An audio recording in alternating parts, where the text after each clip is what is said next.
We were recently saddened to hear the passing of Seán Ó Sé, a man of great talent in song and in stories. Shaun was a cousin of Father Colm Ó Sé, SMA, and the Journal took the opportunity to talk with Shaun on a visit to SMA Wilton. So Shaun, you're most welcome to our SMA House in Wilton today. Well, tá anna as Father bhein seo. It's Tachstarude. It's a very historic building, and walking around the corridors, you know, I can go back to 1942 when there was a student of my mother and father's from a place called Cumhola, an Akela Boundtree in West Cork. Father Jerry Coakley, he was ordained, and then of course my cousin, Father Colm, is in the house at present. So Right. the SMAs are dear to my heart. Anyhow, it is very important for us to welcome you because you're very famous with your roots in West Cork, I believe. Well, you know, I don't think there's any issue. My roots are firmly West Cork, but the famous you could call with a very, very small if altogether. I think one of the most important things in life is to realise that if I look at myself, the voice is a gift from God. It was developed by a wonderful singing teacher, and then I had a great good fortune to meet up with Seán Ó Riada. So, you know, in whatever I am, there were a lot of people went into making that person. I always say that I only met two real geniuses in my life. And they were Seán Ó Riada and Christy Ring. Seán Ó Tuama, who was a poet here in Cork, Oscailge, wrote a wonderful poem one time, which, in praise of Christy Ring, he said, Gach dawnach héimish chun na parke, le súlas go bhíocha sé rodégan, go bhecimish rodégan os ná dúrtha. Every Sunday, we would go to the park in the hope that we'd see Ring doing something supernatural. And he finishes off by saying, Agus uornta the dhinach sé, and sometimes he used. And anybody who ever saw Christy Ring playing hurling, you know, would know well what he meant, like, you know. I was in Thurles the day that they were playing Limerick, and there was this fella, he was a bus conductor, Donald Broderick. He had held Ring scoreless, and there was about 5 minutes' time left in the match, and Broderick is supposed to have said to Ring, you didn't score much today, Christie. And Christie looked at him and said, the game ain't over yet. And he banged in 3 goals in the last 5 minutes. And I witnessed that myself. Marvellous. And I got to know Ring later in life because he was living near where we were living, you know. And we used to go to Mass in Balloch. And if you were sitting behind Christie, there wasn't a square inch of his head, because he was bald, but was split open, you know. He was unbloody real altogether. Yeah, marvellous. Yeah, and the second genius then was Seán Ó Riada. Yeah. Yeah. And tell us a little bit about Seán. Well, I suppose Ó Riada had become very famous for Gaelin brought out a wonderful documentary on the 1916 rising called Mise Éire. It was wonderful because there was very little live footage. It was all bits of newspapers, still photographs and things like that. And Ó Riada at the time was musical director of the Abbey Theatre in Dublin. And Gaelin were, I suppose, perceptive enough that they spotted him and they asked him to do the music for it. And like, you know, today, like the music for Mise Éire is much more famous than the film itself, you know. He he took traditional Irish airs, like everybody can remember, you know, the one da da dee da da da da da da da da da da da da da dee dee dee dee, and a big crash of the cymbals, you know.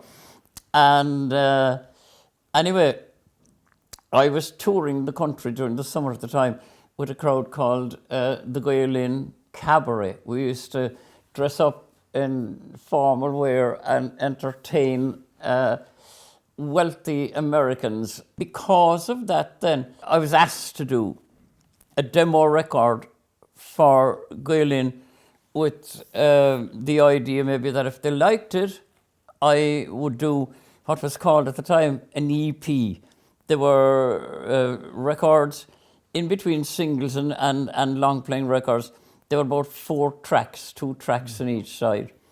So anyway, I sent away the demo, and Gaelin played it for Ó Riada, and I was summoned to meet him, you know. And at the time, he had a reputation for being awkward to deal with, you know. And I was brought out to Stillorgan, to the house of one of the executives of Gaelin, and we were waiting there for Ó Riada. And the next thing, there was this gigantic green Jaguar ZJ666 arrived outside the door, and there was this man, it was a windy day, got out of it, and there was red hair going grey, flying all over the place, and he had a gigantic cigar in his mouth and smoke rising up from it like an Indian smoke signal or something like that. And he arrived in, and I was introduced to him, and I sang a song, and a funny thing, straight away he liked it. So much that he decided that we'd go into Dublin that evening to a small little studio and record. The song I sang for him then was An Pucker Buile. When I was in Dheis, local traditional musicians used to come in once a year to entertain us on Halloween. And this man, Donal Malone, he wrote An Pucker Buile. He wrote it in 1936, in the same year as I was born myself. And it always stayed in my mind as a very catchy song. So that's the song I sang for Ó Riada, you know. And then, before we left for the studio, he said, "Do you know the Banks of My Own Lovely Lee?" And I said, "I do." And he said, "Would you give me a verse of it?" So I gave him a verse. And he said, "Right, we'll go into the studio and record." And on the way in, he said to me, "You know, it's a great relief to me," he said, "that we now have a man who can sing the Banks in a Cork accent." So we made the demo, and then An Pucker Buile came out. And what made An Pucker Buile, I think, was that it was a hugely fresh and new approach to music. He had this group called Ceoltóirí Chomhainn, and Ó Riada was very interested in jazz. And, you know, the basis of a New Orleans jazz band is that the whole band plays it, and then, you know, various musicians have solo parts, like maybe 2 trumpets or whatever, and that. So he used the same basis for Ceoltóirí Chomhainn. He assembled 7 or 8 of the best traditional musicians that he could find around Dublin, and he used that kind of instrumentation where, you know, he'd have 2 fiddles, 2 flutes. Then the next time he would have maybe a bodhrán solo with something else. And then something revolutionary he did at the time, because nobody else had ever done it, was that he decided that he'd have a singer. And I suited him, because the instrumentation of traditional musicians, musical instruments, is mainly they can play them in the keys of D and in the key of G and maybe a few in A. And you had to have the range. And because of what John T. Horn had done with me, I had the range, you know. So I just arrived at the right time for Ó Riada. And we recorded An Pucker Buile. And I think my favourite recording of all with Ó Riada would be a recording of the banks of my own Little Lee that we did with the RTE Symphony Orchestra. No, I could no more sing with an orchestra, you know. I'm musically illiterate, like as far as dots and lines and all that goes. But he nursed me through it, you know. So, in summary, could I say you have a career in education, Yeah. in music, and in family? Well, the way I would put it slightly differently. Yeah.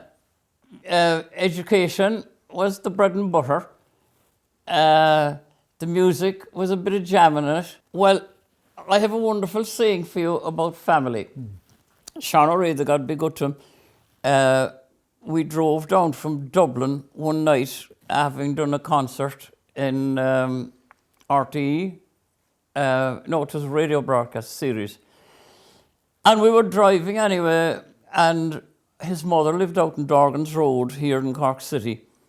And I drove him to Dorgan's Road, and he had got rid of the ZJ666, but he had a big Opel Caravan. It was a huge thing, it went on forever. And when we reached Dorgan's Road, anyway, it had a flat tyre, you know. And I said, look, rather than being trying to change the wheel at this hour of the night, I'll run you to Cooley. So I ran him to Cooley anyway. And as we were turning in the gate at home, he said to me, he was a great man for riddles. He said, Cadiad na trí rodí is deise down. What are the three nicest things in the world? And I said, I didn't know. And he said, the van féin, the clown féin, agus tach the bhaile chuha, which means your own wife, your own family, and to come home to them. So that was well said, I thought. How true it is. It is, yeah, it is. So what's your link to SMA? Well, I suppose my first link to the SMA would be Father Jerry Coakley. My mother and father taught him, and we always looked upon him as a very saintly man. I don't know how often, at that time, he used to come home from Nigeria. Would he have made it once a year? Maybe not. Oh, no. No. 5 years? 5, yeah. But, you know, I remember one visit coincided when I was in about 4th or 5th class in the national school. And I remember him coming in and talking to us, and he showed us photographs. And I can remember one thing that we were amazed to see, that the clothes the priest wore in Nigeria were white, not black clothes at all. And he told us that was because of the heat. And the next connection with the SMA then, well, of course, would be Seán Ó Sé, my cousin here. So that link with the missionaries, Sean? The SMAs had a magazine that time, was it? That's right. Was it Africa or was that another? Yes, Africa. Yeah, and my father, we used to get so many Africas, I suppose, because of Jerry Coakley, delivered to the school. And then the SMAs have a house in the north of Ireland. Drummond. Yeah. And much later on in my life, I was contacted out of the blue by a priest from there. And for love of me, I can't remember his name, but he brought me up and for a few concerts around that side of the country. So that was my SMA tour, you know. And but like, you know, I suppose the SMAs are always a presence in my life. When I came to Bishopstown first, we used to always go to Mass to the SMAs in Wilton. And I believe you visited Rome more than once, Sean.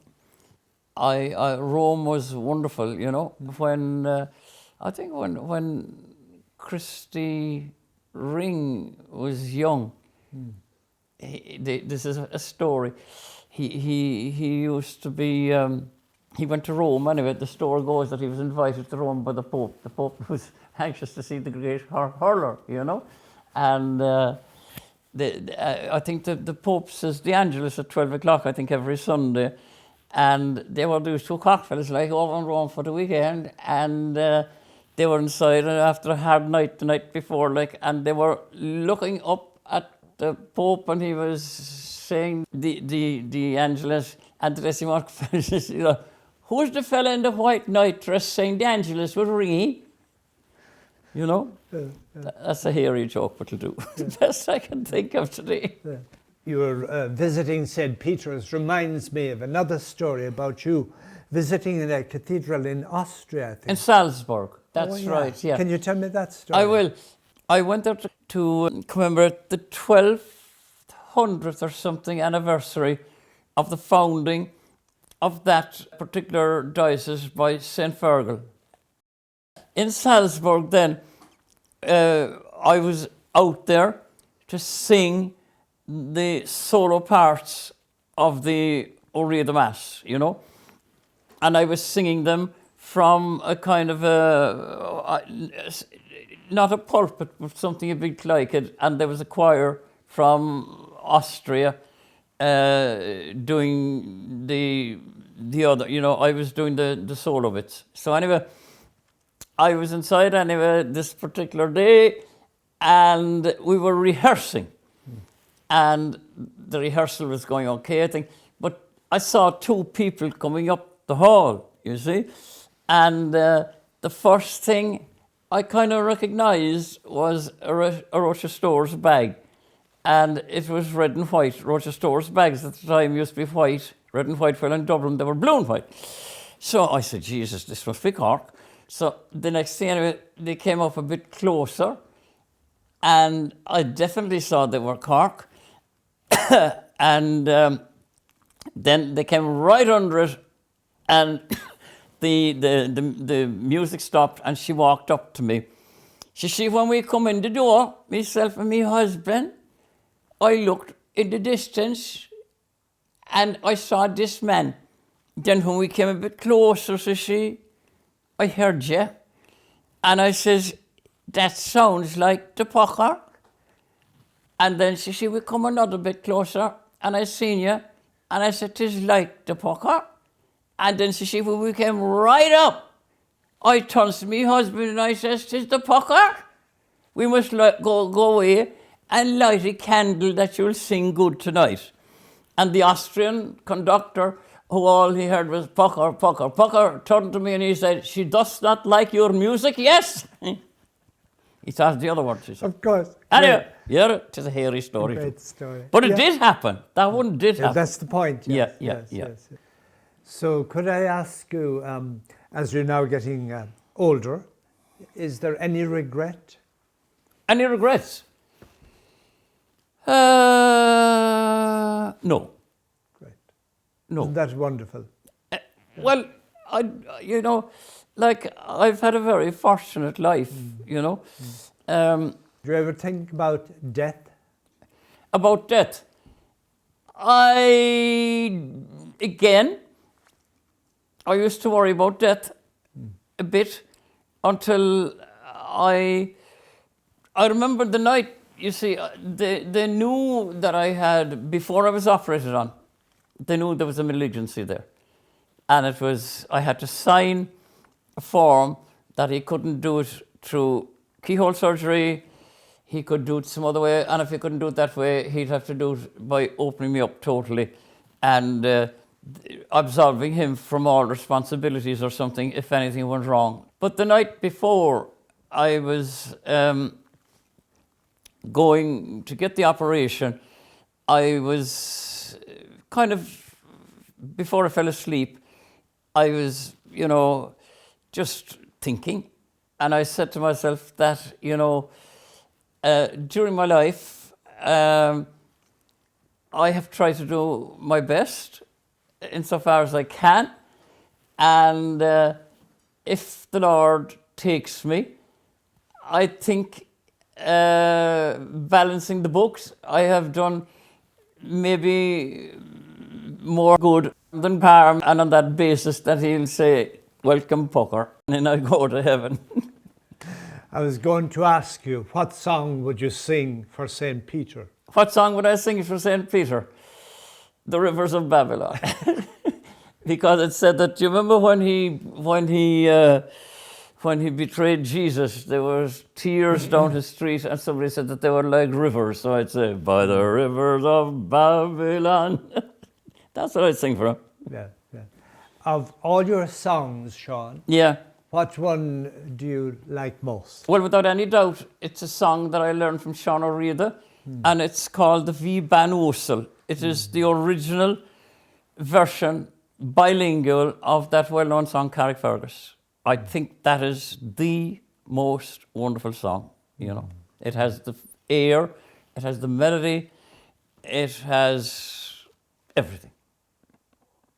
The Bhí Ban Uasal shall the William ach yen she quoch dim sa farir ger. The quos na taunta snabalti mora ach dag Shaun me os cortil. Da weinsche kaunse feorsian taupel, de wengsche Shaun em war hier fenachnisch, tam teinlog, scan faller leisegom, is beg of winter, ye golem ye. I wish I had you in Carrick Fergus, is fadonach in e ballychwen, sailing over the deep blue ocean, in eg royal sieg ilowem. For the seas are deep, love, and I cannot swim over, and neither home have I wings to fly. I wish I met with a handy boatman who would ferry me over, my love and I. In Castle Comer it was reported, a marble stone there as black as ink, with gold and silver I will support her, but I'll sing no more till I have a drink. I'm seldom drunk, but I am never sober. A handsome rover from town to town, but now I am dead and my days they are over. Come Molly a story now lay